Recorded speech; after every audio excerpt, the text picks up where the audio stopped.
S S ಟಿವಿಯಲ್ಲಿ ಜಾಹೀರಾತು ನೀಡಲು ಈ ನಂಬರಿಗೆ ಸಂಪರ್ಕಿಸಿ.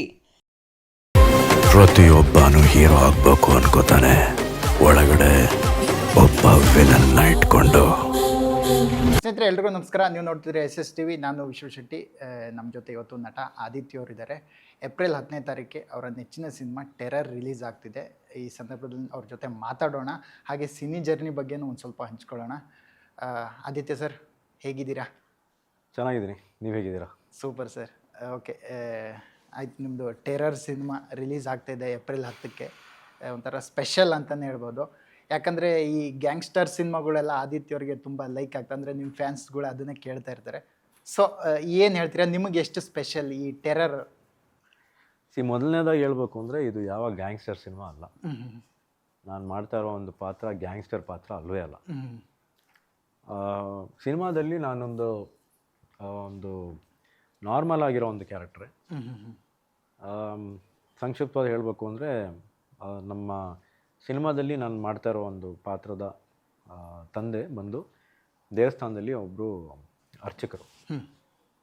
ಸೊ ಅವರ ಒಂದು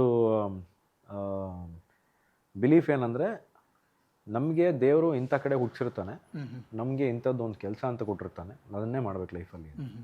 ನನ್ನ ಕ್ಯಾರೆಕ್ಟರ್ ಬಿಲೀಫ್ ಏನಂದರೆ, ಹುಟ್ಟಿದಾಗ ನಾವು ಬಡತನದಲ್ಲಿ ಹುಟ್ಟಿರ್ಬೋದೇನೋ, ಅಥವಾ ಶ್ರೀಮಂತರ ಮನೇಲಿ ಹುಟ್ಟಿರ್ತೀವೋ, ಬಡತನದಲ್ಲಿ ಹುಟ್ಟಿರ್ತೀವೋ.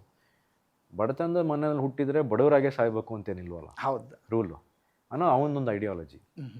ಸೊ ಹೇಗೆ ಅವನೇನು ಅಂದ್ಕೊಂಡಿರ್ತಾನೆ ಲೈಫನ್ನು, ಅದನ್ನು ಹೇಗೆ ಪಡಿಬೇಕು, ಅದನ್ನು ಹೇಗೆ ಅವನು ತನ್ನ ಲೈಫಲ್ಲಿ ತನ್ನ ಕನಸುಗಳನ್ನ ನನಸು ಮಾಡ್ಕೋಬೇಕು ಅಂತಿರ್ತಾನೆ, ಅದನ್ನು ಹೇಗೆ ಮಾಡ್ತಾನೆ, ಹೇಗೆ ಯಾವ ಮಟ್ಟಕ್ಕೆ ಬೆಳಿತಾನೆ, ಯಾವ ಥರ ಅವನು ದೊಡ್ಡ ವ್ಯಕ್ತಿ ಆಗ್ತಾನೆ, ಅವನನ್ನು ಕೆಳಗಡೆ ಬೀಳಿಸೋದಕ್ಕೆ ಅಂತ ಇನ್ನಷ್ಟು ಜನ ಹುಡ್ಕೋತಾರೆ. ಸೊ ಜನರ ಒಂದು ಮೂಢನಂಬಿಕೆಯನ್ನು ಬಳಸ್ಕೊಂಡು ಅವನು ಅದರಿಂದ ಬೆಳೆಯೋಕ್ಕೆ ಸ್ಟಾರ್ಟ್ ಮಾಡ್ತಾನೆ. ಸೊ ಈ ಥರ ಒಬ್ಬ ಬಿಸ್ನೆಸ್ ಮ್ಯಾನ್ ಅವನು ಗ್ಯಾಂಗ್ಸ್ಟರ್ ಅಂತೂ ಅಲ್ವೇ ಅಲ್ಲ ಪಿಕ್ಚರಲ್ಲಿ. ಯಾಕೆಂದರೆ ಗ್ಯಾಂಗ್ಸ್ಟರ್ ಇಷ್ಟು ಗ್ಲಾಮರ್ ಆಗಿರೋಕ್ಕೆ ಚಾನ್ಸೇ ಇಲ್ಲ ಅಲ್ಲ, ಗನ್ನೆಲ್ಲ. ಹೌದು. ಸೊ ನೀವು ಸಿನಿಮಾ ನೋಡಿದಾಗ ನಿಮಗೆ ಗೊತ್ತಾಗುತ್ತೆ.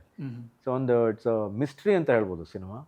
ಒಂದು ಲಾಸ್ಟಲ್ಲಿ ಒಂದು ಅಫ್ಕೋರ್ಸ್ ಒಂದು ಎಮೋಷ್ನಲ್ ಕಂಟೆಂಟಲ್ಲಿ ಸಿನಿಮಾ ಮಾಡಿದ್ದಾರೆ.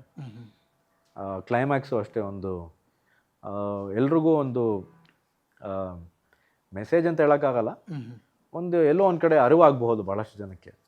ಹೌದು, ನಾವು ಒಂದು ಸಮಾಜದಲ್ಲಿ ಹುಟ್ಟಿರ್ಬೇಕಾದ್ರೆ ನಾವು ಕೆಲವರಿಗೆ ನಮ್ಮ ಕೈಲಾದಷ್ಟು ಒಂದು ಸಹಾಯವನ್ನು ಮಾಡಬೇಕು, ಮಾಡಿದ್ರೇ ನಮಗೂ ಒಳ್ಳೆಯದಾಗೋದು ಅಂತ ಒಂದು ಎಂಟರ್ಟೈನ್ಮೆಂಟ್ ಮೂಲಕ ಹೇಳಿದ್ದಾರೆ ಸಿನಿಮಾ. ಅಂದರೆ ಸರ್, ನಿಮ್ಮದು ಈ ಸಾಕಷ್ಟು ಸಿನಿಮಾಗಳು ಟ್ರೈಲರ್ ರಿಲೀಸ್ ಆದಾಗ, ಸಾಂಗ್ಸ್ಗಳು ರಿಲೀಸ್ ಆದಾಗ ಅಲ್ಲಿ ಕಮೆಂಟ್ಸ್ ಬಂದಿರುತ್ತೆ, ಸರ್ ಡೆಡ್ಲಿ ಥರ ಸಿನಿಮಾ ಮಾಡಿ ಸರ್, ಡೆಡ್ಲಿ ಸೋಮಂತ ಆ ಥರ ಜಾನರಲ್ಲಿ ಸಿನಿಮಾ ಮಾಡಿ ಸರ್ ಅಂತ ಸಾಕಷ್ಟು ಕಮೆಂಟ್ಸ್ಗಳೆಲ್ಲ ಬರ್ತಾ ಇರುತ್ತೆ. ಬಟ್ ನೀವು ಗಮನಿಸಿದಿರೋ ಇಲ್ಲೋ ಗೊತ್ತಿಲ್ಲ, ಬಟ್ ಈ ಆಡಿಯನ್ಸ್ ಎಲ್ಲ ನಿಮ್ಮನ್ನು ಆ ರೀತಿ ನೋಡಲಿಕ್ಕೆ ತುಂಬ ಇಷ್ಟಪಡ್ತಾ ಇದ್ದಾರೆ. ಬಟ್ ಇದಕ್ಕೆ ಏನು ಹೇಳ್ತೀರಾ, ಇದಕ್ಕೆ ಯಾವ ಥರ ರಿಪ್ಲೈ? ಡೆಡ್ಲಿ ಸೋಮ ಅನ್ನೋದು ಒಂದು ಸಿನಿಮಾ ಅಷ್ಟೇ. ಪ್ರತಿ ಸಿನಿಮಾನು ಅದೇ ಥರ ಮಾಡಿದ್ರೆ ಆಡಿಯನ್ಸು ಬೇಜಾರಾಗೋಗ್ತಾರೆ. ಬಟ್ ಆ ಥರ ಒಂದು ಕತೆ ಇಲ್ಲಿವರೆಗೂ ಬಂದಿಲ್ಲ ನನಗೆ. ಸೊ ಆ ಥರ ಕತೆ ಬಂದರೆ ಗ್ಯಾರಂಟಿ ಮಾಡ್ತೀನಿ. ಬಟ್ ಇಲ್ಲಿವರೆಗೂ ಆ ಥರ ಕತೆ ಬಂದಿಲ್ಲ ನನಗೆ. ಅಲ್ಲ, ಈ ಥರ ಕಮೆಂಟ್ಸ್ ನೋಡಿದ್ದೀರಾ ನೀವು? ಅವ್ರದ್ದು ಹಾಕಿರೋ ಕಮೆಂಟ್ಸ್ ಅಂತೆಲ್ಲ ಹೋಗಿದ ಕಡೆ ಎಲ್ಲ ನನಗೆ ಅದನ್ನೇ ಕೇಳ್ತಾರೆ, ಯಾವಾಗ ಮಾಡ್ತೀರಾ ಇನ್ನೊಂಥರ ಡೆಡ್ಲಿ ಸೋಮ್ ಆ ಥರ ಇನ್ನೊಂದು ಸಿನಿಮಾ ಅಂತ. ಮಾಡೋಕ್ಕೆ ನಾನು ರೆಡಿ, ಕತೆ ಹೇಳ್ಬೇಕಲ್ಲ, ನಾನು ಮಾಡೋಕ್ಕೊಬ್ಬ ನಿರ್ದೇಶಕ ಬೇಕಲ್ಲ. ಸೊ ಆ ಥರ ಬಂದಾಗ ಗ್ಯಾರಂಟಿ ಆ ಥರ ಒಂದು ಸಿನಿಮಾ ಮಾಡೇ ಮಾಡ್ತೀನಿ. ಈ ಮೊನ್ನೆ ವೀರಕಂಬಳನಲ್ಲಿ ನನ್ನ ಒಂದು ಪಾತ್ರವನ್ನು ನೋಡಿ ತುಂಬ ಮೆಚ್ಕೊಂಡಿದ್ದಾರೆ. ಅಫ್ಕೋರ್ಸ್ ಅವ್ರ ಹೆಸರು ಹೇಳೋಕ್ಕಾಗಲ್ಲ, ಬಟ್ ಪ್ರತಿಯೊಬ್ಬರಿಗೂ ಗೊತ್ತು ನಾನು ಯಾರ ಪಾತ್ರವನ್ನು ಮಾಡಿದ್ದೆ. ತುಂಬ ಮೆಚ್ಚುಗೆ ವ್ಯಕ್ತಪಡಿಸಿ ಈಗ ಅದೇ ಪಾತ್ರದಲ್ಲಿ ಒಂದು ಸಿನಿಮಾ ಮಾಡೋದಕ್ಕೆ ಎಲ್ಲ ಸಜ್ಜಾಗ್ತಾ ಇದ್ದೀನಿ. ನೋಡೋಣ, ಅದರದ್ದು ಒಂದು ಕನ್ಫರ್ಮೇಷನ್ ಸಿಕ್ಕಿದಾಗ ಅದ್ರ ಬಗ್ಗೆ ಮಾತಾಡ್ತೀನಿ. ಅಂದರೆ ಇದೇ ಪ್ರಾಪರ್ ನಾನು ಇದೇ ಒಂದು ಜಾನರಲ್ಲಿ ಸಿನಿಮಾ ಮಾಡಬೇಕು ಆ ಥರದ್ದೇನಾದ್ರು ಇದ್ದರೆ ಯಾವುದು ಮಾಡಬೇಕಂತ ನಿಮ್ಗೆ ತುಂಬ ಆಸೆ? ನನಗೆ ಆ್ಯಕ್ಚುಲಿ ಕಾಮಿಡಿ ಮಾಡಬೇಕು ಅಂತ ಭಾಳ ಆಸೆ. ಯಾರು ಕಾಮಿಡಿಗೆ ನನಗೆ ಕೊಡ್ತಾ ಇಲ್ಲ ಕತೆಗಳು. So I want to do a nice out and out comedy, ಒಂದು ಎಂಟರ್ಟೈನ್ಮೆಂಟ್ ಸಿನಿಮಾ ಮಾಡಬೇಕು ಅಂತ ಭಾಳ ಆಸೆ. ಅಫ್ಕೋರ್ಸ್ ಈಗ ಒಂದು ಭಾಳ ದೊಡ್ಡ ಒಂದು ಪ್ರಾಜೆಕ್ಟ್ ಪ್ಲಾನಿಂಗಲ್ಲಿದೆ. ಅದರಲ್ಲಿ ಔಟ್ ಆ್ಯಂಡ್ ಔಟ್ ಕಾಮಿಡಿ ನಾನು, ಅಂದರೆ ಆ್ಯಕ್ಷನ್ನೇ, ಕಮರ್ಷಿಯಲ್ ಆ್ಯಕ್ಷನ್ ಸಿನಿಮಾ. ಅದು ನನ್ನ ಪಾತ್ರ ಬಂದು ಕಾಮಿಡಿ ಮಾಡ್ತಾ ಇರುತ್ತೆ. ಸೊ ಆ ಥರ ಒಂದು ಯಾವುದು ಟ್ರೈ ಮಾಡಿಲ್ಲ ನಾನು. ಸ್ನೇಹನ ಪ್ರೀತಿನಲ್ಲೂ ಅಷ್ಟೇನು ಕಾಮಿಡಿ ಇರಲಿಲ್ಲ. ನನ್ಕಿಂತ ಜಾಸ್ತಿ ದರ್ಶನ್ ಕಾಮಿಡಿ ಮಾಡ್ತಿದ್ದ ಅದರಲ್ಲಿ. ನಂದೊಂದು ಸ್ವಲ್ಪ ಸೀರಿಯಸ್ ಪಾತ್ರನೇ ಇತ್ತು ಅದರಲ್ಲೂ. ಬಟ್ ಈಗ ಮಾಡ್ತಿರೋ ಒಂದು ಸಿನಿಮಾದಲ್ಲಿ out and out comedy. But ಪಾತ್ರ ಬಂದು ಪೊಲೀಸ್ ಆಫೀಸರ್. ಬಟ್ ಏನಂದರೆ ಔಟ್ ಆ್ಯಂಡ್ ಔಟ್ ಒಂಥರ ಕಾಮಿಡಿ ಅವನು. But it's a commercial action cinema. But ಒಂದು ಡಿಫ್ರೆಂಟ್ ಆಗಿರೋ ಒಂದು ಎಕ್ಕಾನಲ್ಲಿ ನನ್ನ ಏನು ನೋಡಿ ಪೊಲೀಸ್ ಇಷ್ಟಪಟ್ಟು ಪಾತ್ರ. ದುರ್ಗಾ ಪ್ರಸಾದ್ ಕ್ಯಾರೆಕ್ಟರ್ ಏನು ಇಷ್ಟಪಟ್ಟರು ಅದೇ ಥರ ಒಂದು ಪಾತ್ರವನ್ನು ಮಾಡ್ತಾ ಇದ್ದೀನಿ. ಅಂದ್ರೆ ಆಡಿಯನ್ಸ್ ಈ ತರ ಕೇಳ್ತಾನೆ ಇರ್ತಾರಲ್ಲ, ನಮ್ಗೆ ಅದೇ ಬೇಕು ಅನ್ನೋಂಥದ್ದು ಅವರ ಒಂದು ಹಂಬಲ ಇರುತ್ತಲ್ಲ. ಏನಂದ್ರೆ ದಿನ ಬಿರಿಯಾನಿ ಕೊಟ್ಟರೆ ಎಲ್ಲರೂ ತಿನ್ನೋಕ್ಕಾಗಲ್ಲ ಅಲ್ವೇ. ಒಂದಿನ ಬಿರಿಯಾನಿ ತಿನ್ಬೇಕು, ಒಂದಿನ ಚಿತ್ರಾನ್ನೂ ತಿನ್ಬೇಕು, ಒಂದಿನ ಪುಳಿಯೋಗರೆನೂ ತಿನ್ಬೇಕು. ಸೊ ಹಾಗೆ ನನ್ನ ಈ ಬರ್ತಾ ಇರೋ ಸಿನಿಮಾಗಳಲ್ಲಿ ವೀರಕಂಬಳ ಆಯಿತು, ಇವಾಗ ಟೆರರ್ ಬರುತ್ತೆ, ಟೆರರ್ ಆದ್ಮೇಲೆ ಕಿಲ್ ಬರುತ್ತೆ, ಕಿಲ್ ಆದ್ಮೇಲೆ ಇಲಾಖೆ ಬರುತ್ತೆ ನಮ್ಮ ಓಂ ಪ್ರಕಾಶ್ ಅವ್ರದ್ದು. ಸೊ ಈಗ ಒಂದೊಂದು ಸಿನಿಮಾಗಳು ಒಂದೊಂದು ವಿಭಿನ್ನವಾಗಿದ್ದಾವೆ. ಸೊ ಇದಾದ್ಮೇಲೆ ಒಂದು ಭಾಳ ದೊಡ್ಡ ಒಂದು ಭಾರತೀಯ ಮಟ್ಟದಲ್ಲಿ ಒಂದು ಭಾಳ ದೊಡ್ಡ ಸಿನಿಮಾ ಆಗ್ತಾ ಇದೆ. ಅದರಲ್ಲಿ ಒಂದು ಭಾಳ ಮುಖ್ಯವಾದ ಒಂದು ಪಾತ್ರ ಮಾಡ್ತಾ ಇದ್ದೀನಿ. ಅದ್ರ ಬಗ್ಗೆ ಏನು ಮಾತಾಡೋಗಿಲ್ಲ ನಾನು. ಅದು ಯಾವಾಗ ಕನ್ಫರ್ಮೇಷನ್ ಆಗುತ್ತೆ ಅದ್ರ ಬಗ್ಗೆ ಮಾತಾಡ್ತೀನಿ. ಅಂದ್ರೆ ಈಗ ಗ್ಯಾಂಗ್ಸ್ಟರ್ ಆಯ್ತು, ಪೊಲೀಸ್ ಪಾತ್ರಧಾರಿ ಆಯ್ತು, ಅಂದ್ರೆ ಈ ಥರದ್ದೆಲ್ಲ ಕಾಣಿಸ್ಕೊಳ್ತಿದ್ದಾರೆ ಆದಿತ್ಯವರು ನಮಗೆಲ್ಲ ಆಡಿಯನ್ಸ್ಗೆ ನೋಡುವಾಗೆಲ್ಲ. ಬಟ್ ಇನ್ನೂ ಇದು ಬಿಟ್ಟು ಮತ್ತೆ ಇನ್ನೇನಾದರೂ ನಾನು ಇದನ್ನು ಟ್ರೈ ಮಾಡಬೇಕು, ಬರೀ ಇದೇ ಆಗ್ತಿದೆಯಲ್ಲ.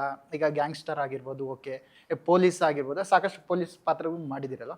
ಬಟ್ ಇದು ಬಿಟ್ಟು ಇನ್ನೂ ಮತ್ತೊಂದು ಏನಾದರೂ ಮಾಡ್ಬೇಕು ಅನ್ನೋಂಥದ್ದು ಹಂಬಲ ಇದೆಯಾ? ನನಗೆ ಯಾವ ಹಿಸ್ಟಾರಿಕಲ್ ಇಲ್ಲ ಒಂದು ಮೈಥಾಲಜಿಕಲ್ ಮಾಡಬೇಕು ಅಂತ ಭಾಳ ಆಸೆ.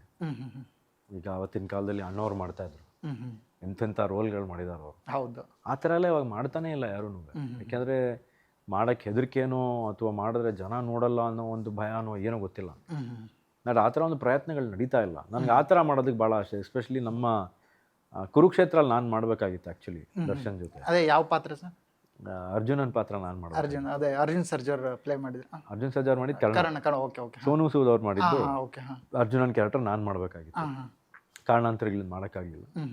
ಅದರಲ್ಲಿ ದರ್ಶನ್ ಅವಾಗ ಭಾಳ ಹೇಳಿದ್ದ, ನೀನು ಎಷ್ಟು ದಿನ, ಅವಾಗ ನಂಗೆ ಡೆಂಗು ಆಗೋಗಿತ್ತು, ನೀನು ಎಷ್ಟು ದಿನ ಆದರೂ ಪರವಾಗಿಲ್ಲ ವೇಟ್ ಮಾಡ್ತೀನಿ, ನೀನೇ ಮಾಡ್ಬೇಕು ಆ ಕ್ಯಾರೆಕ್ಟರ್.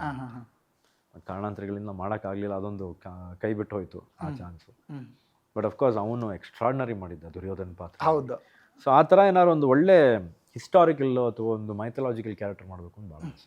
ಓಕೆ, ಅಂದರೆ ಸಿನಿಮಾ ರಿಲೀಸ್ ಆದಾಗ ಅದೇ ನೀವು ಅರ್ಜುನನ್ ಪಾತ್ರ ನೀವು ಮಾಡ್ಬೇಕಂತ ಅಂದ್ಕೊಂಡಿದ್ರೆ ಆಗಿಲ್ಲ ಅಂದ್ರಲ್ಲ ಸರ್, ಸಿನಿಮಾ ನೋಡಿದಾಗ ಆ ಪಾತ್ರ ನೋಡಿದಾಗ ನಿಮಗೆ ಏನು ಅನಿಸ್ತು ಅಂತ? ನಾನು ಅವನು ಪಕ್ಕದಲ್ಲೇ ಕೂತ್ಕೊಂಡು ಪಿಕ್ಚರ್ ನೋಡಿದ್ದು. ಅಲ್ಲ, ಅರ್ಜುನನ್ ಪಾತ್ರ ನೋಡಿದಾಗ ಅರ್ಜುನನ್ ಪಾತ್ರ ಅದೇ ಕುರುಕ್ಷೇತ್ರ ನಾನು ಅವನು ಒಟ್ಟಿಗೆ ನೋಡಿದ್ವಿ. ನಮ್ಮ ಮಳವಳ್ಳಿಲಿ ಒಂದು ಥಿಯೇಟರ್ ಇದೆ, ಪ್ರತಿ ಸರಿ ನಮ್ಮ ಸಿನಿಮಾಗಳೆಲ್ಲ ಅಲ್ಲೇ ನೋಡೋದು.